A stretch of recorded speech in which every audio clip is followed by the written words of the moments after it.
थोड़ी देर मुझे भी सुन लें। और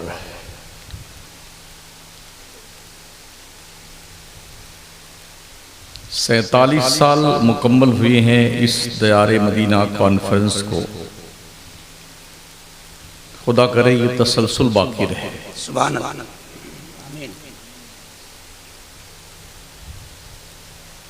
कुछ कमियां हर जगह होती हैं, उनको दूर करने की कोशिश करनी चाहिए।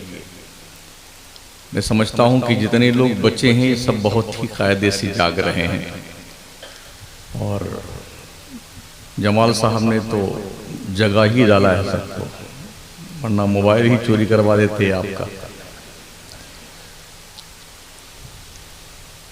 मैंने कुरान मुक़द्दस की एक आये करीमा तिलावत की है। मन अमिला सालिहम मिन ज़करिन औ उन्सा, जो कोई मर्द या औरत अच्छा काम करे, फलनुहय्यन्नहु हयातन तय्यबा, तो अल्लाह फरमाता है हम उसे अच्छी जिंदगी जिलाएंगे। सुभान अल्लाह।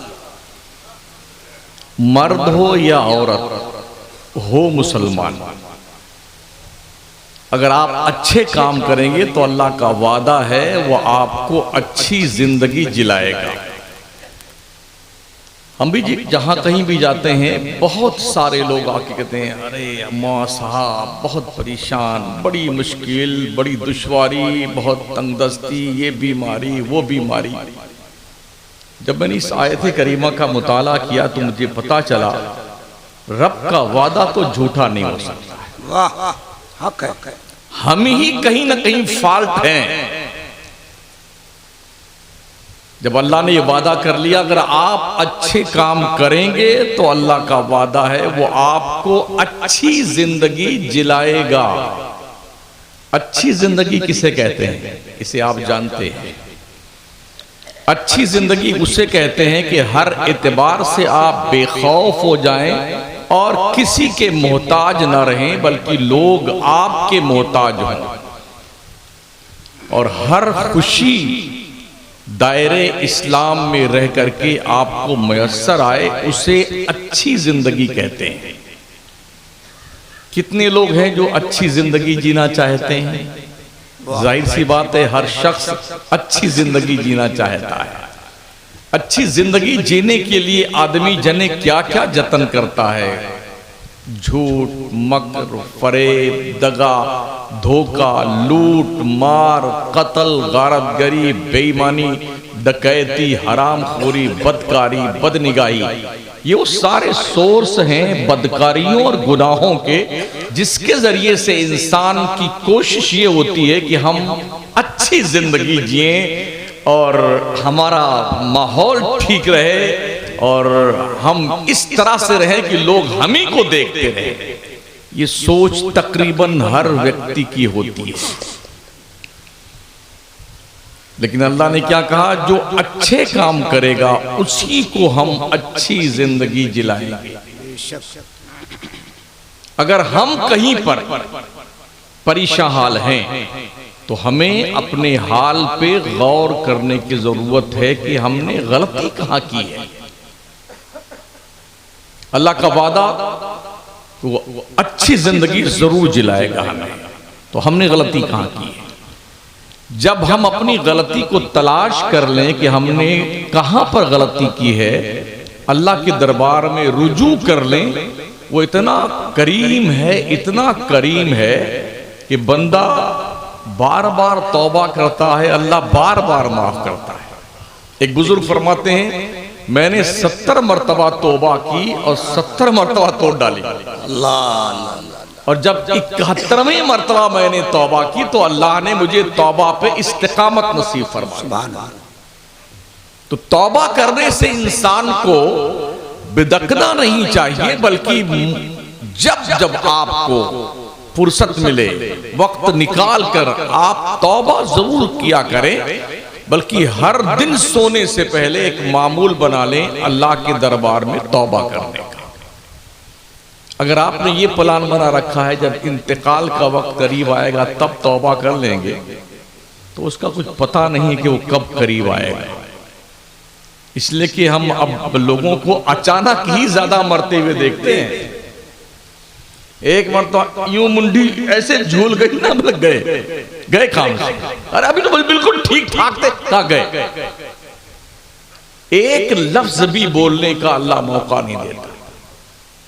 आप जो उम्र दराज जानते होंगे, पहले लोग 6-6 महीना बिस्तर पर पड़े रहते थे, साल भर उनकी चमड़ियां झूल जाती थी, हड्डी हड्डी दिखाई पड़ती थी, बोली बंद हो जाती थी, मगर जल्दी मरते नहीं थे।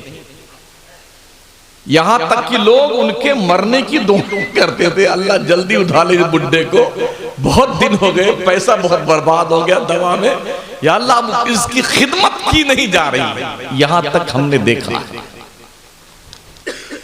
अब कंडीशन यह है, उस वक्त लोग जो साल भर 6 महीना बीमार रहते थे, तो हरदम बीमारी में आदमी अल्लाह ही को याद करता है, नहीं करता है?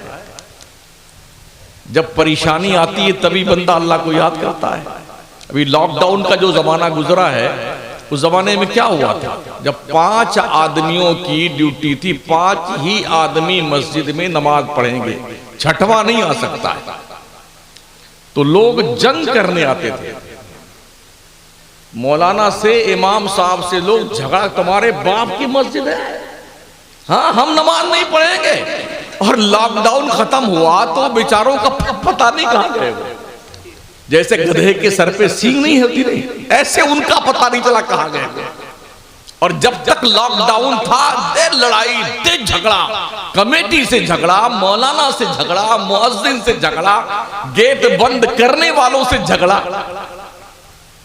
ये कंडीशन थी। जब आदमी पर मुश्किल आती है तभी उसे अल्लाह याद आता है। काश हम अपने रब को हमेशा याद रखा करें तो हम पर मुश्किल का दौर नहीं आएगा। क्या बात, हक है। कोशिश कीजिए। तकरीरें समझाने के लिए होती हैं, और आपने महसूस किया होगा मेरी तकारीर में जो वीडियोस वगैरह हैं फेसबुक पे, उसके अलावा भी कई सालों से मैं यहाँ आ रहा हूँ, मैं तकरीर समझाने की कोशिश करता हूँ। बहुत हक।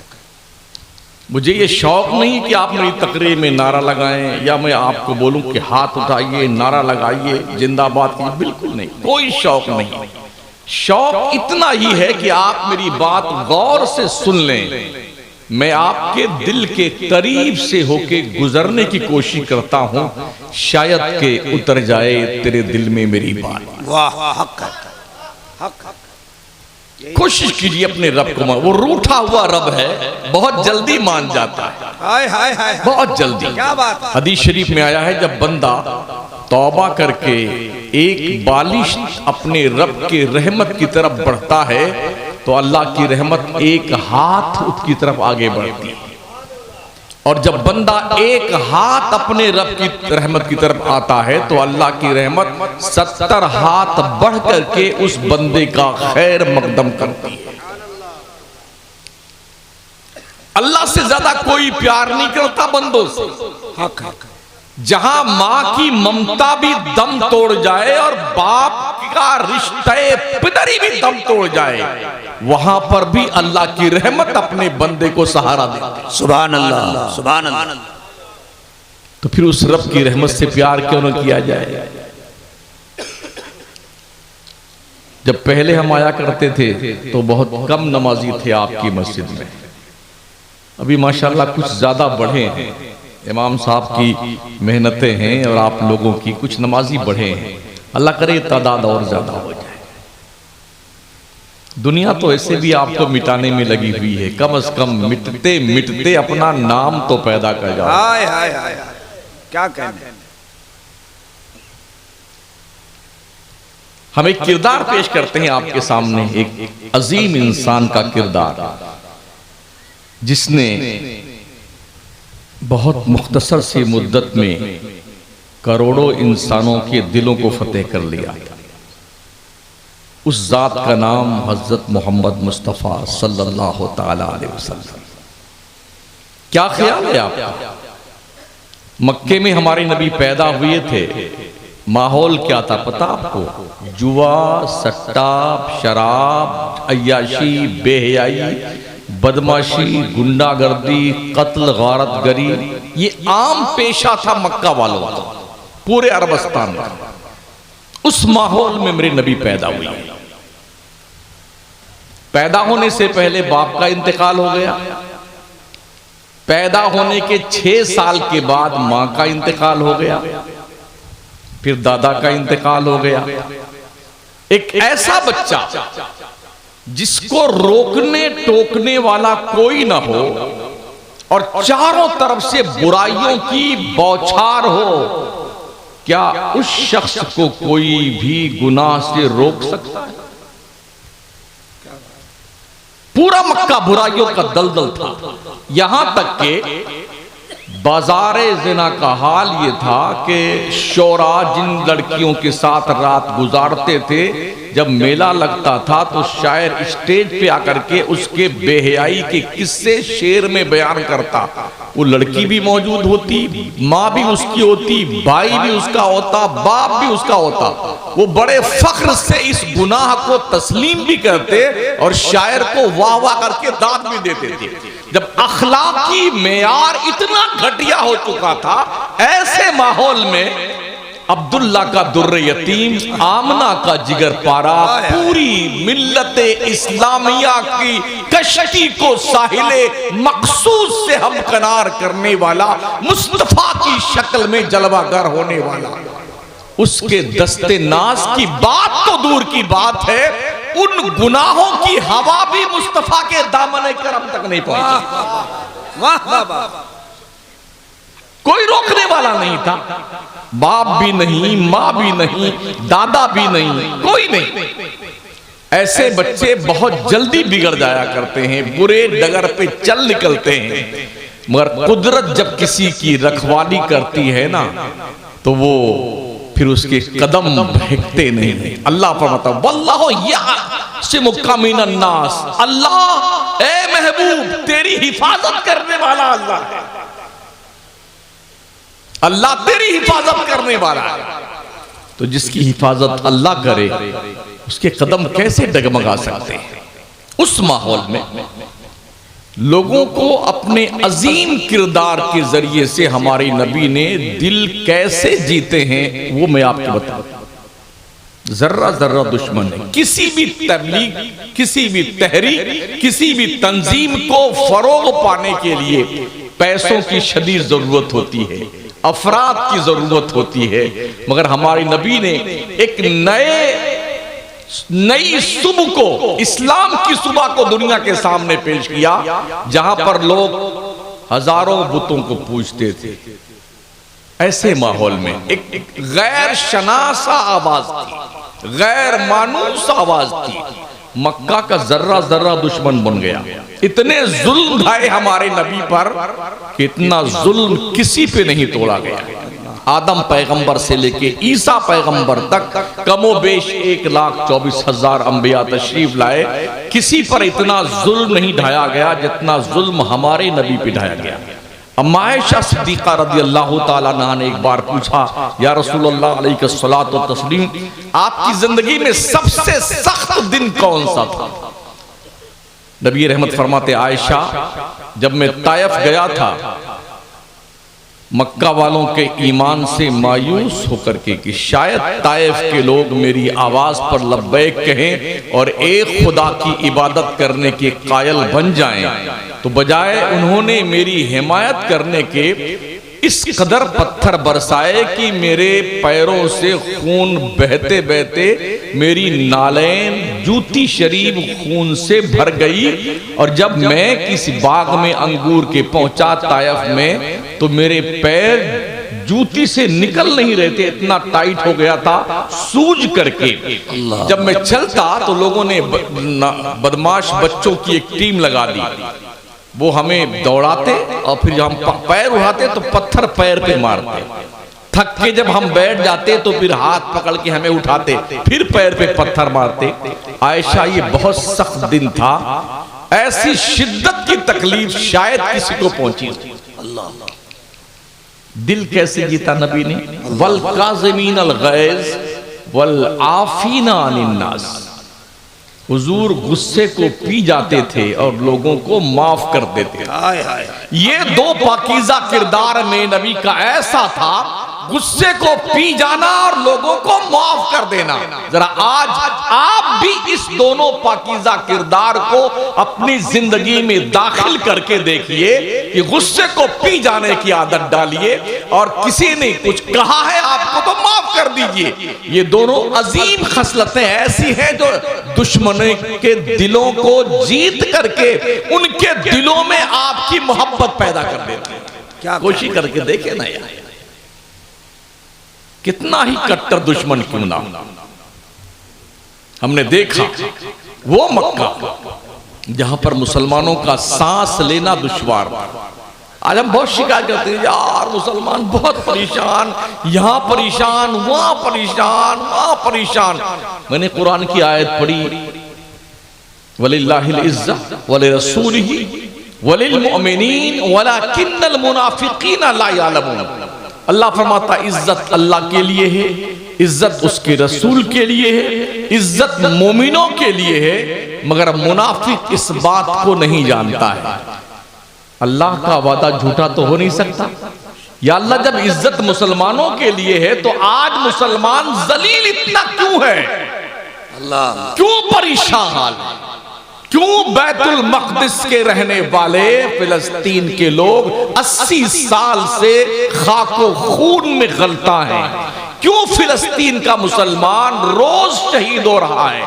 क्यों उनके मकानों पे 80 साल से बमबारी हो रही है?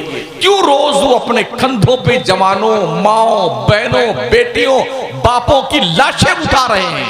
80 साल हो गए, कहां नहीं दुआ होती उनके लिए? हर महीने तैयबैन में, हर बुजुर्ग के मजार पे हर मुसलमान दुआ करता है, हर पीर साहब दुआ करते हैं। क्या वजह है 80 साल से किसी मुसलमान की दुआ उनके हक में कबूल नहीं होती? कुछ तो गलती है हमसे, हमारी दुआएं कबूल क्यों नहीं होती? क्या बात? कहीं ना कहीं फॉल्ट हम हैं। हमने गुनाहों के जरिए से अपने आमाल बर्बाद कर लिए, अपनी हैसियत को हमने खो दिया है। दुआएं कैसे कबूल होंगी?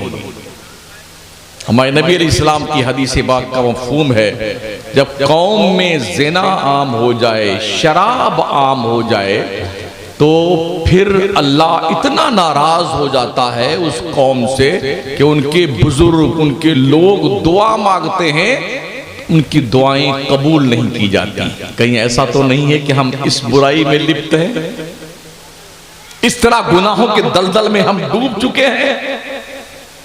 दो में से एक बात तो जरूर है, हमें इस बात का सर्वे करने की जरूरत है। आज की तारीख में मुसलमानों के पास ना पढ़ने का वक्त है, ना दीन के करीब आने का वक्त है, और जलसे भी बस जिस दिन जलसा होता उस दिन ही हम मुसलमान दिखते हैं, और जुमा के दिन मस्जिद में मुसलमान दिखते हैं, या ईद बकरीद में मुसलमान दिखता है। मुसलमान वो है जो बाजार में भी मुसलमान दिखे, घर की तन्हाई में मुसलमान दिखे, खेत खलियान में मुसलमान दिखे, सफर और हजर में मुसलमान दिखे, खलवत और जलवत में मुसलमान दिखे। मुसलमान उसे कहते हैं जिसे देखने के बाद लोग ये कहें कि इसे मुसलमान कहते हैं। तो आज क्या है हमारी कंडीशन? हमें देख करके लोग इस्लाम कबूल नहीं करते। नहीं, ये तो झूठा आदमी है, ये बेईमान है मुसलमान। और इस्लाम कैसे फैला था? मुसलमान रास्ते से गुजर जाता था, लोग देख के मुसलमान हो जाते थे। ख्वाजा साहब ने क्या किया था? 90 लाख काफिरों को जो कलमा पढ़ाया सरकार गरीब नवाज ने, क्या तलवार चलाई थी उन्होंने? जी नहीं, तलवार लेके आए थे शहाबुद्दीन गौरी। भारत के लोगों ने उन्हें दौड़ा करके भगाया और अपनी जान बचा करके शहाबुद्दीन गौरी भागे थे। और मेरे गरीब नवाज फौज लेके नहीं आए थे, 40 फकीरों की एक जमात थी आपके साथ। न झंडा, न डंडा, न लाठी, न तलवार, न बर्छियां, न बाले, कुछ नहीं। मुसल्ला था नमाज पढ़ने के लिए, लोटा था वजू करने के लिए, तस्बीह थी अल्लाह के नाम की माला जपने के लिए। बस आए और जहां बैठे ना तो ऐसे बैठे कि 800 साल से ज्यादा का जमाना गुजर गया। उस मोइनुद्दीन चिश्ती के इश्क का चिराग पूरे मुल्क में, हिंदुस्तान में नहीं, अखंड भारत के मुसलमानों के दिलों में जलता है। नवाज को जब कोई देखता था तो चेहरा देखते ही मुसलमान हो जाता था, कलमा पढ़ लेता था। वो कुछ कहते नहीं थे, अल्लाह ने वो चेहरा दिया था, पाकीज़ा चेहरा, इसलिए कि वो संवारे गए थे। ख्वाजा उस्मान हारूनी ने 20 साल तक अपने इस मुरीद की तरबियत की थी। 20 साल तक क्वांटिटी में मुरीद नहीं थे ख्वाजा उस्मान हारूनी के, बहुत कम मुरीद थे। आज तो मुरीद से झोलियां नहीं, शकर का बोरा भरा जा रहा है। इतने मुरीद हमारे, इतने मुरीद हमारे। ख्वाजा उस्मान हारूनी ने एक ही ऐसा ढंग का मुरीद बनाया था जिसे मोइनुद्दीन चिश्ती कहते हैं। पता है आपको, 3 दिन के अंदर ख्वाजा गरीब नवाज जो मामूल बताया था ख्वाजा उस्मान हारूनी ने, उससे पढ़ लिया था। तो तीसरे दिन गरीब नवाज को बुलाया ख्वाजा उस्मान हारूनी ने, कहा मोइनुद्दीन, कहा जी सर, कहा आसमान की तरफ देखो कहां तक नजर आता है। तो नजर उठाई तो अर्ज करते हैं पीर साहब अल्लाह का अर्श देख रहा हूं। कहा जमीन की तरफ देखो, क्या देख रहे हो? कहा तहतुस सरा तक देख रहा हूं। ख्वाजा उस्मान हारूनी ने अपनी 2 उंगलियां इस तरह से की, कहा मेरी दोनों उंगलियों के बीच में देखो क्या दिख रहा है? कहा हुजूर 18,000 आलम को मैं देख रहा हूं आपकी दोनों उंगलियों के बीच में। इतना कामिल होने के बाद भी 20 साल तक पीर ने अपने मुरीद की तरबियत की। और जब तरबियत मुकम्मल हुई तो पीर अपने मुरीद को लेकर के काबा शरीफ के पास पहुंचे। ख्वाजा उस्मान हारून ने कहा मोइन चलो अल्लाह के दरबार में चलते हैं, कुछ तेरे लिए मांग लेते हैं। दोनों चले, पहुंचे हतीम काबा में। परनाले रहमत के नीचे पीर और मुरीद दोनों खड़े हो गए। कहा बेटे मैं दुआ करता हूं, तुझे आमीन कहनी है। कहा ठीक हुजूर। ख्वाजा उस्मान हारूनी ने दुआ की, ए अल्लाह, ख्वाजा उस्मान हारूनी अपने जिंदगी की पूरी कमाई मोइनुद्दीन चिश्ती की शक्ल में लेके आया है, इसे कबूल कर ले। ये दुआ मांगी पीर ने। तो ख्वाजा गरीब नवाज ने आमीन कहा तो काबा के दीवारों से आवाज आई कि मैंने मोइनुद्दीन को कबूल कर लिया। कहा चलो अब यहां काम तो हो गया है, अब मदीना चलते हैं। हुजूर की बारगाह में गए। जब आस्ताने रसूल पे पहुंचे तो पीर साहब ने फरमाया बेटे जद्दे अमजद को सलाम करो। गरीब नवाज ने सरकार को सलाम पेश किया, अस्सलामु अलैकुम या जद्दी। कब्र रसूल से आवाज आई, वालेकुम अस्सलाम या कुतुबल मशायख। बस ये 2 काम पीर ने किया था। मकबूलियत का परवाना अल्लाह के घर से भी और रसूल अल्लाह के दर से दिला करके कहा मोइनुद्दीन जाओ, अब तुम्हारा काम हो गया। अब वहां से चलने के बाद गरीब नवाज बगदाद शरीफ होते हुए लाहौर दाता साहब के यहाँ होते हुए दिल्ली आए और दिल्ली से अजमेर पहुंचे। फिर पूरी जिंदगी प्यारे ख्वाजा मोइनुद्दीन चिश्ती ने 70 साल अपनी जिंदगी के दिन गुजारे हिंदुस्तान में। 70 साल में इस पीठ को जमीन से सोने के लिए नहीं लगाया है, सोए नहीं। ये दीन की खिदमत थी। और हमारी हालत क्या है? हमारे बच्चे, हमारे घर की औरतें, यहां तक कि बुड्ढे भी पूरी रात मोबाइल चलाएंगे और सुबह 3-4 बजे नींद आती इनको। ये मुशाहदा बता रहा हूं, पूरी रात मोबाइल चलाते हैं। 4, 5, 20, 15 बैठे हुए हुल्लड़बाजी कर, कोई काम तो है नहीं हमारी कौम के लोगों के पास में। दुनिया आपको इस दुनिया से खत्म करने के लिए प्लान कर रही है और आप हैं कि आपको इसका एहसास तक नहीं है कि आप अपना डिफेंस कैसे कर सकते हैं, अपना दिफा कैसे कर सकते हैं। सोएंगे 9 बजे तक, 10 बजे तक, 11 बजे तक। कुछ दोस्तों की सुबह होती है शाम को 4 बजे। क्या उस कौम पर अल्लाह की रहमत बरसेगी? फरिश्ते रोजी लेकर के फजर की नमाज के वक्त आते हैं और आप टन मार के सो रहे होते हैं। कैसे अल्लाह की रहमत आएगी आपको? आज तो ये कैफियत है, हमारे बच्चे जो आज हैं इन तक आप ईमान मुंतकिल कर पाते हैं कि नहीं कर पाते हैं, यही मामला करना पड़ा है। आपके बच्चे आपके सुनते नहीं, बच्चियां छोटी छोटी जो 6-6 महीने की 1-1 साल की हैं, बच्चे आपके जब तक वो मोबाइल नहीं देखेंगे रोटी नहीं खाते हैं। मोबाइल दे दीजिए, वो उसको देखते रहेंगे। आप 2 रोटी खिला दिए तो खा जाए, 3 रोटी खिला दिए खा जाएंगे बच्चे आप। ये जो आदत बिगड़ रही है ना, ये इस बिगड़ी हुई आदत को सुधारने के लिए हमारे पास कोई भी दूसरा ऑप्शन नहीं बचा है।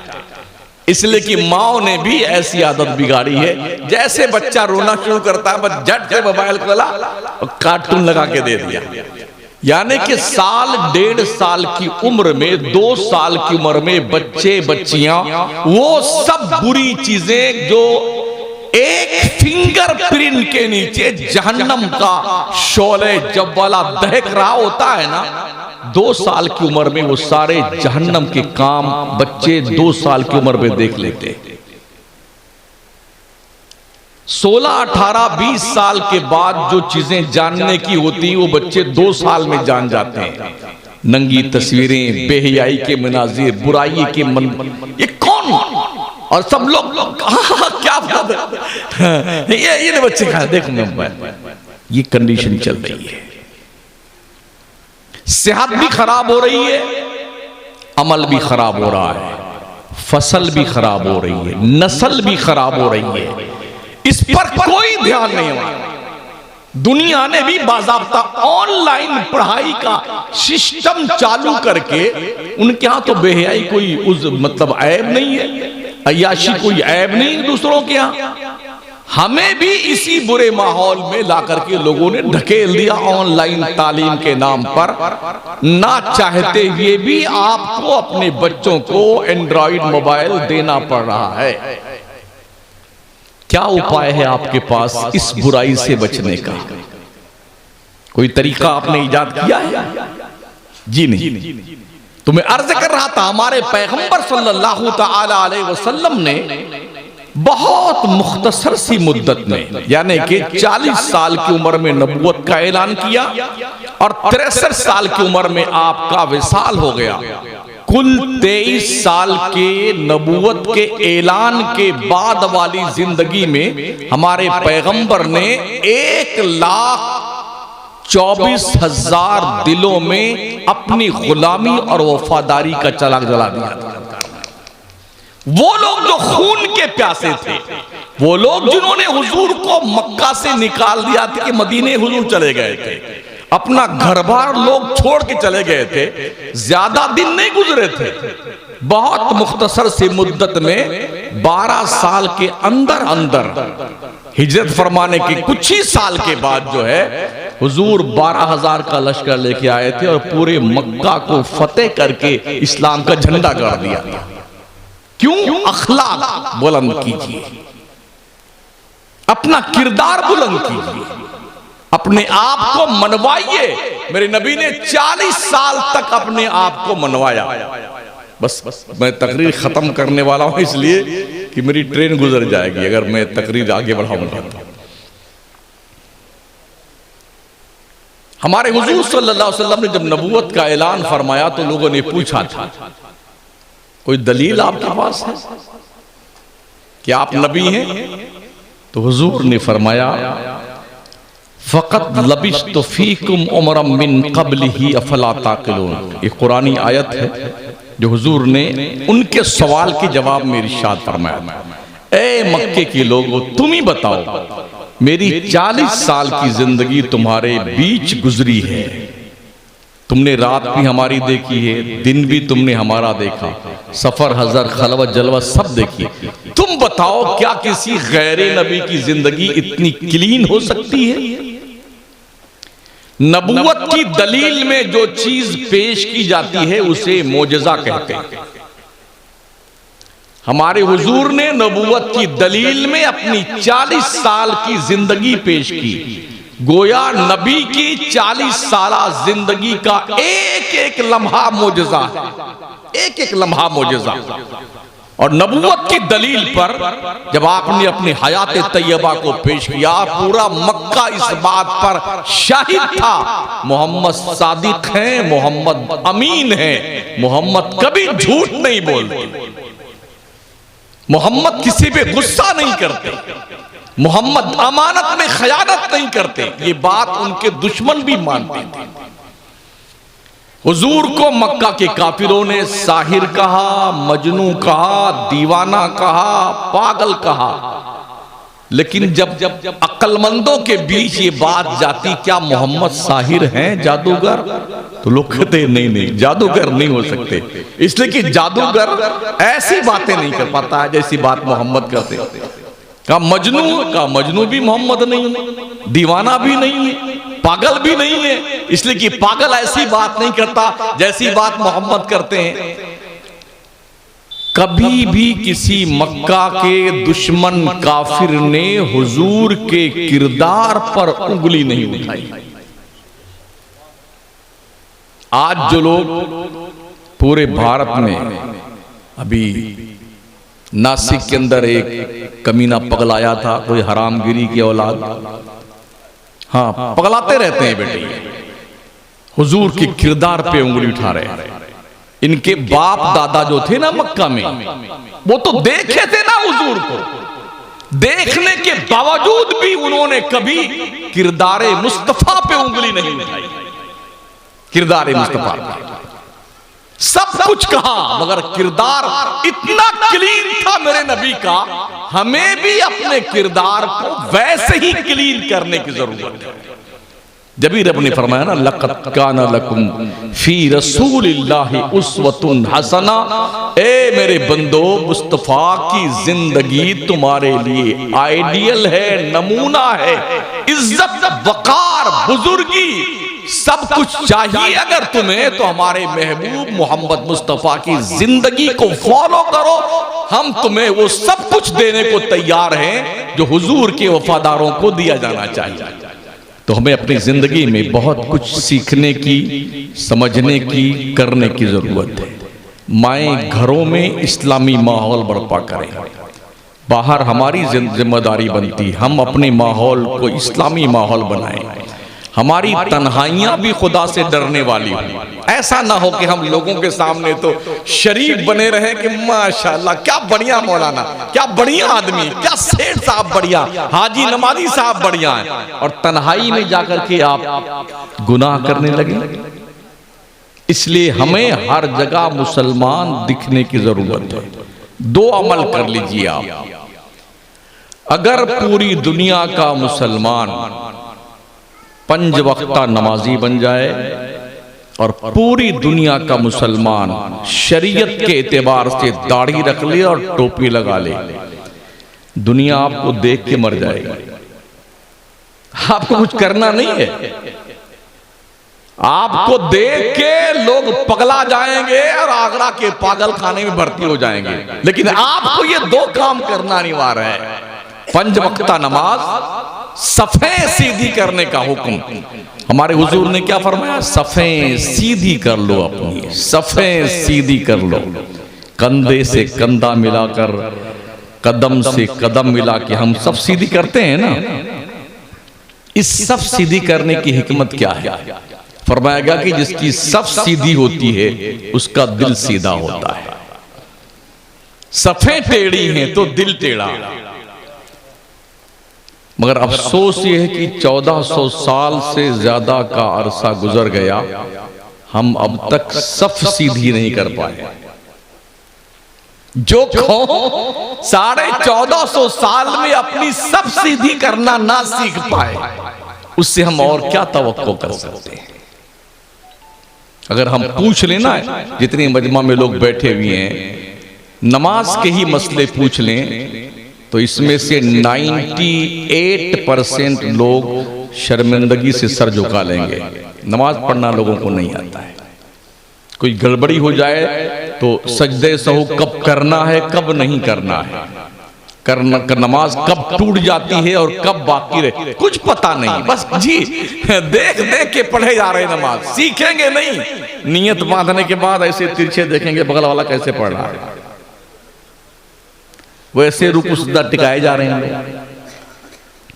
कुछ तो इसलिए नहीं सीखते यार, भी इमाम साहब हमारे सामने भाई बच्चे ही हैं, इनकी उम्र ही क्या होगी, 20-25 साल, हम 80 साल के हो गए, जाएंगे तो लोग कहेंगे बुड्ढा शर्म नहीं आती तुझको। अरे इस शर्म से बेहतर है हश्र के मैदान में जब शर्म करने से आप बच जाएं तो भलाई आपकी है। यहां सीख लो दीन ताकि नमाजें ढंग की हो जाएं। और ये जो लोग कहते हैं ना हर कैसे भी नमाज पढ़ लो अल्लाह कबूल कर लेगा, इतना आसान समझा है। अगर कुर्ते का बटन टेढ़ा हो जाए, ये ताबीज टेढ़ी हो जाए तो हम कुर्ता कबूल नहीं करते हैं दर्जे से।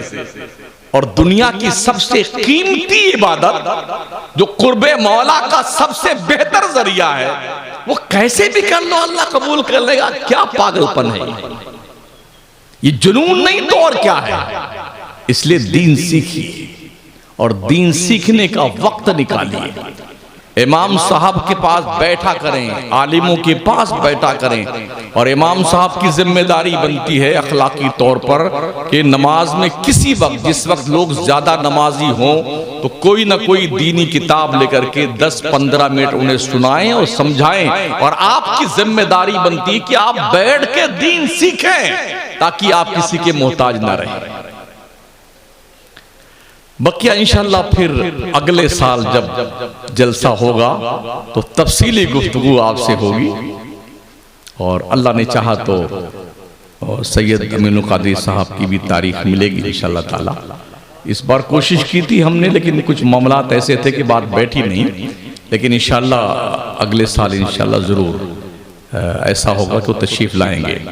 हालांकि कल, बल्कि आज ही तारीख तो बदल गई। यहीं पास में कोई और जलसा है ना, वहाँ भी वादा मैंने किया था, मगर फिर मैंने उनसे माजरत इसलिए तलब कर ली थी क्योंकि परसों मुझे मकराना किसी भी हाल में पहुँचना है। हमारे एक बहुत करीबी दोस्त, उनके घर में शादी है। मैंने इस प्रोग्राम को भी मना कर दिया था, तो ये 25 को घसीट लाए कमेटी वाले। ये पहले आगे था, 27 तारीख थी, ये 25 को ले आए। जुमा को मैं तारीख कहीं नहीं देता हूँ, आमतौर पे जुमेरात जुमा को मकराना रहता हूँ। लेकिन अब ये आबोदाना था कि मुझे इस जुमा को वहाँ मिस करना पड़ा और यहाँ हम सुबह ही आ गए थे। तो एक तकरीर तो हमने शहर में कर दी जुमा में, यतीम खाना में की मस्जिद में जुमा की, और एक तकरीर यहाँ कर रहे हैं। लेकिन ये तकरीर का वक्त नहीं है। आप लोगों के यहाँ शायद आपको याद होगा कि तकरीबन 3 साल पहले आधी तकरीर मेरी अजान फजर से पहले हुई थी और आधी तकरीर अजान के बाद में हुई थी। तो ये कोई जरूरी नहीं कि आप फजर की अजान तक जलसा चलाएं। जलसा हो 2-2:30 बजे तक लास्ट फाइनल, काम की बात हो, आप थोड़ा आराम भी कर लें और जाके नमाजे फजर भी पढ़ लिया करें। वरना इस पूरी रात में बाबा बाबा सुभान अल्लाह जिंदाबाद, और जब फजर की नमाज का वक्त आया तो आप सब मुर्दाबाद। ये ठीक बात नहीं है। अपने बच्चों को साथ में लेकर नमाज पढ़ने जाया करें। माँ बहनों से गुजारिश है, घरों में बच्चियों को तबलीग दीन की किया करो। छोटे छोटे कपड़े मत पहनाओ बच्चियों को। वेस्टर्न कल्चर को अपने घरों से निकाल दो ताकि आपकी औलादें अंग्रेजों के तर्ज़े जिंदगी को फॉलो करने की बजाय खातून जन्नत और हसनैन करीमैन के किरदार को फॉलो करें।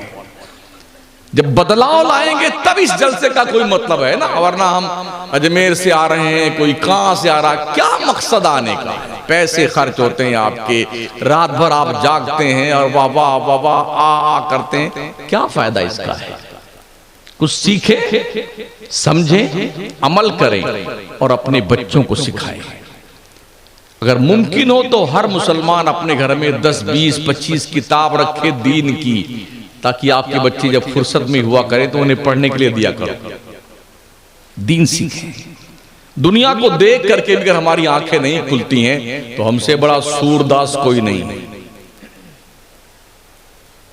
दुनिया अच्छे खासे जहनों में नफरत का जहर इंजेक्ट करके शोले जव्वाला बना रही है अपनी नस्लों को।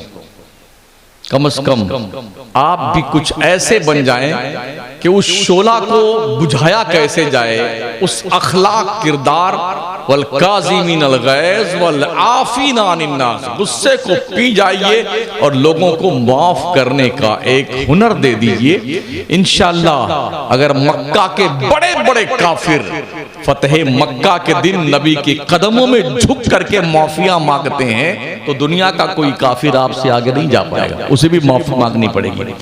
सबसे पहले हमें सुधरना होगा। बस ये चंद गुजारिशात थी। अल्लाह करीम आप सबको सलामत रखे और कमेटी वालों को और हौसला अता फरमाए। ये तकरीर का वक्त नहीं है, बस मैं चूंकि आया हूं तो कुछ बोलना था, इसलिए मैंने आपके सामने गुफ्तगू कर ली।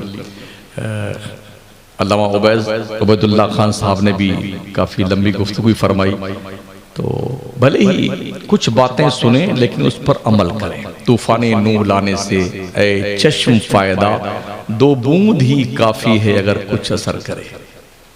एक जलसे से 2-4 बात सीख लिया करें ना तो इंशाल्लाह बहुत सारी बातें हम सीख लेंगे।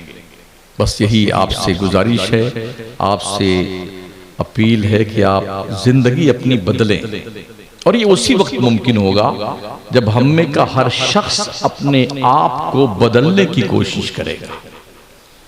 माएँ बहनें भी, बच्चियां भी, हमारे जवान बच्चे, हमारे भाई, हमारे बुजुर्ग, सब अपने आप को बदलने की कोशिश करें। कब्र में अकेले जाना है, वो भी 2.5 गज की जमीन मिलती है लंबाई चौड़ाई नाप करके डेड बॉडी को, और ऐसा पैक कर देंगे लोग ऐसा कि भाग नहीं पाओगे रास्ता। कोई भी बाईपास रास्ता नहीं कि कब्र से निकल के भाग पाओ।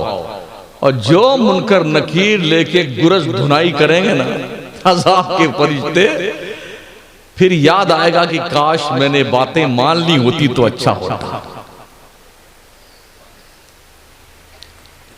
अस्तग़फिरुल्लाह रब्बी मिन कुल्लि ज़ंबि व अतूबु इलैह, ला इलाहा इल्लल्लाह मुहम्मदुर रसूलुल्लाह।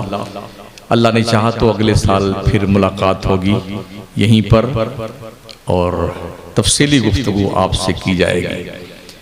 अब मैं यहाँ से निकलूँगा। मेरी गुजारिश है भी आप कुछ नातें सुन लें ताकि आपका कफ़ारा अदा हो जाए थोड़ी देर और, ठीक है ना। और मैं ये जो